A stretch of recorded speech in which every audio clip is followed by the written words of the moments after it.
wrestling content channel, suplexing some analytics in these wrestling streets because you guys are being brainwashed and we cannot have that anymore. So in the age of social media, is wrestling becoming more about image than actually in-ring ability? So people will say, Minching is a good worker, Natalia is a good worker. But how do they show their charisma? How do you appreciate their charisma? How do you appreciate their good worker? Carmelo Hayes, people will say, he's a good worker. But they're not booking him right. So we are seeing a rise of Instagram.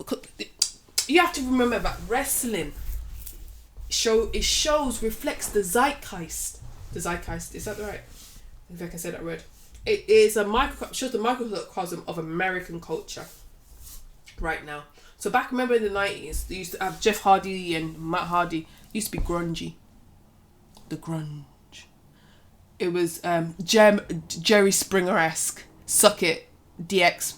Now we are in the era of the baddies, of posing, being fake, showing what's not really real. So when you have someone like Tiffany Stratton, she's athletic, she can do moonsaults, gymnastics, not taking away from her talent, but her character from Clueless, Alicia Silverstone from Clueless, her character from that show and that movie, what depth? Oh, I've got the money in the bank. Should I cash in? Nia's been horrible to me. Should I do it? Should I not do it? I want to help. I'm crap. Pretty moonsault, wearing pink. So this is what we're dealing with. So when analysing wrestling, if I'm analysing, can you go viral? Do you have general appeal? Let's look at Tiffany Stratton. I'm blonde, pretty, breasts are out, I'm dating a wrestler, I've got money in the bank, I look very pretty, Instagrammable, my character's a bit whatever, needs to work, but then she has room to grow. I'm not going to hate. She has room to grow. And I really want good things for her. Because I think she picks up the business quite quickly. So this is where we are. We're in the role of the image-conscious Instagrammable wrestlers right now. Do you think Cody Rhodes is very Instagrammable? Yeah, he's got a very defined character. But to be fair, I don't think he's as Instagrammable, because I think he does have some old school. He's got his gimmick. He's got his look.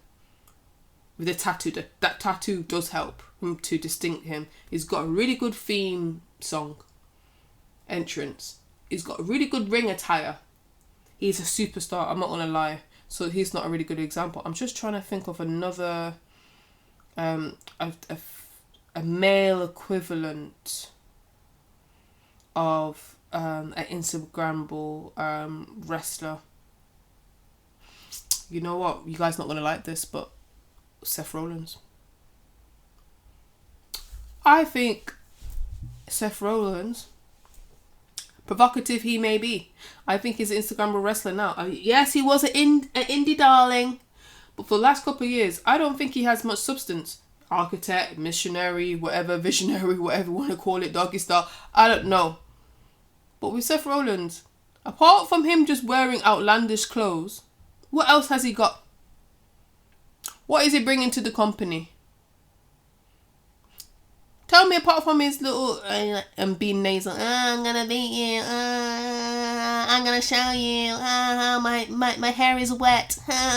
Like, what else is he bringing character-wise? What depth is he bringing into the wrestling business? I'm married to Becky Lynch. Okay, what else? Becky Lynch's well more interesting character than Seth Rollins at this minute, at this time. Being flashy, having a good physique is not just good. You know, that's what it is now. And when it has physique, people have the same like physique. Back in the day, people were built like brick houses, shit houses. Not anymore. It's about how can we appeal to be an internet sensation in the most lowest form, but actually producing quality can last. We need Kendricks and the J. Coles and the Beyoncés. where craft is everything. That's what we need, where you can still look Instagrammable, but you have craft and substance. When I say Kendrick, you can drop an album and people will wait for you and be loyal. Wrestling fans ain't loyal. They want the Meg Stallion equivalent. You have to produce every 2 seconds something, or you get bored. In this wrestling, to a wrestler, you want a loyal fan base where you can eat off 30 years later. You want to go around conventions and you want to put out a podcast 30 years later and make money out of it. Look at Maven. Look at Maven, because he won Tough Enough one. That guy he's making good money on YouTube, and he wasn't even in the business for that long.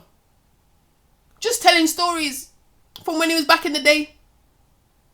And he didn't even contribute anything. He didn't even do much.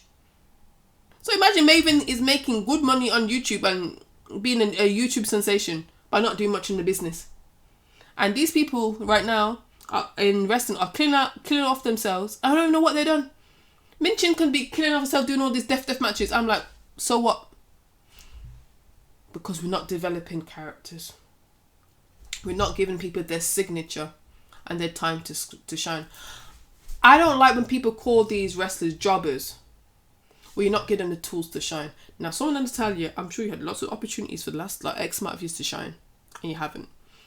If you can't do a good promo, if you can't work on your acting, if you can't work on that, that's on you. But in 2024, just how people have to be good at wrestling, you got to be good at promos. You got your ring gear has to be on point.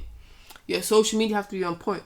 There's no room for error in 2024 because there'll be so much people who are better than you, and it's more cutthroat. Even though there's more opportunities, it's more cutthroat, I think, now than back in the 90s or early 2000s. Let me know if I'm right or wrong.